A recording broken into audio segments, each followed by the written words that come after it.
Knicks grind out gritty overtime win over Bulls at MSG. After an 8-day hiatus over All-Star Weekend, the New York Knicks 37-18 finally returned to the hardwood, hosting the Chicago Bulls 22-34 at Madison Square Garden. Rusty as an old bicycle left out in the rain and missing two key starters, the Knicks' first game back was anything but pretty, but it was enough. It took a 32-point, 18-rebound double-double from Karl Anthony Towns, a 22-point, 12-assist performance from Jalen Brunson, and a season-best 23 points from Miles Deuce McBride, not to mention a redemptive fourth quarter from MIKAL Bridges' 13 points, 10 rebounds and an extra 5 minutes of play, but the Knicks escaped with a hard-fought 113-111 overtime victory. MIKAL Bridges' block, that was the defining moment, as perfectly put by J-Bugkit. If you bailed after the third quarter, you'd never believe how the game ended. Bridges had struggled for most of the night, looking invisible on offense, but he came alive in the fourth quarter. His clutch block on Nikola Vucevic under the basket with 2 seconds left saved the game, forcing overtime and setting the stage for New York's win. Sloppy start in the first half. It wasn't exactly an inspiring opening. With OG Anunoby toe and Josh Hart neat sidelined, the Knicks cobbled together a lineup featuring Deuce McBride at shooting guard and Precious Achiuwa at power forward. Chicago wasted no time attacking, racing to a 6-0 lead and forcing Tom Thibodeau to call an emergency timeout just 2 minutes in. From there, the game descended into a brick-laying contest. The Knicks misfired on 11 of their first 15 attempts, but the Bulls were equally off target. Deuce finally drilled a three-pointer with 4 minutes left in the first, knotting the game at 15. With the Knicks shorthanded, even Landry Shamet and Ariel Hookporty saw minutes in an opening quarter that could only be described as ungraceful. By the first buzzer, Chicago clung to a 21-19 lead. The second quarter wasn't much smoother, but the Knicks found a slight rhythm. With Cameron Payne helping stabilize the offense, they started 6-for-7 from the field and carved out a modest lead. Despite an ugly, disjointed stretch of basketball, they managed to take a 50-43 advantage into halftime.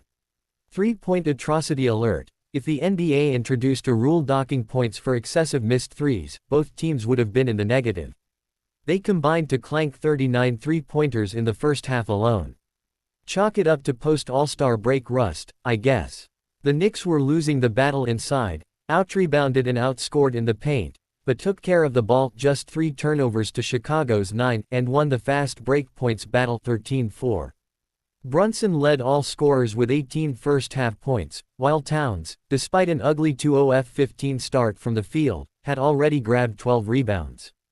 On the Bulls' side, Vucevic paced them with 14 points. Towns takes over in the second half. New York came out of the break looking a bit sharper. Deuce swiped an inbound pass and set up Towns for a dunk to kick things off. But Chicago leaned into their strength in the paint, hammering the interior and putting together a 29-23 run to trim the Knicks' lead to just 1 late in the third quarter. Sensing the momentum shift, Towns went into takeover mode, exploiting his matchup against Vucevic. He sank 7 consecutive shots, carrying the Knicks while the rest of the offense sputtered. Unfortunately, not everyone followed suit. MIKAL Bridges disappeared through 3 quarters, shooting a brutal 2 of 10 with 4 points and 2 turnovers. The Knicks managed to cling to a 2-point lead despite surrendering 38 points in the quarter. Bridges wakes up just in time. As if he sensed the criticism coming, Bridges came alive at the perfect moment. He scored New York's first 3 buckets of the fourth quarter, quickly adding 6 points to his total.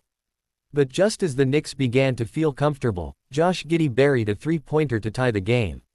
Moments later, Julian Phillips knocked down 2 free throws, giving Chicago their first lead since the second quarter.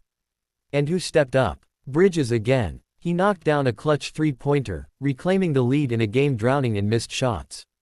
It was far from pretty, but each team scrapped for every bucket down the stretch. With just over 2 minutes to play, Bridges continued his redemption arc, driving inside and kicking out to Deuce for a massive go-ahead 3. But Giddey wasn't done. The Aussie sharpshooter responded with a 3 of his own, followed by a Vucevic triple to put the Bulls back in control. Down 2 with 30 seconds left, Brunson took matters into his own hands, hitting a silky mid-range jumper to tie the game at 104. Chicago had one last chance. Lonzo Ball found himself wide open for a straight-on three, but bricked it. That gave the Bulls one more shot with 2 seconds left, as they inbounded to Vucevic under the basket. Enter MIKAL Bridges. The Knicks' defensive anchor erased Vucevic's potential game winner with a block at the rim, sending the game to overtime. The Bridges redemption tour was officially in full swing. Closing the deal in overtime. Chicago struck first in overtime, but Deuce reached a new season high in points, igniting a 9-0 Knicks run. The Bulls fought back with a 5-0 spurt, but the Knicks held on, running the clock out just in time. That's now 2 consecutive overtime wins for New York, a resilient showing from a depleted roster. Next up, a clash in Cleveland. No time to rest. The Knicks hop on a plane to face the Eastern Conference leading Cleveland Cavaliers on Friday night, 7 p.m. ET, MSG, ESPN. Get ready for battle, Knickerbockers.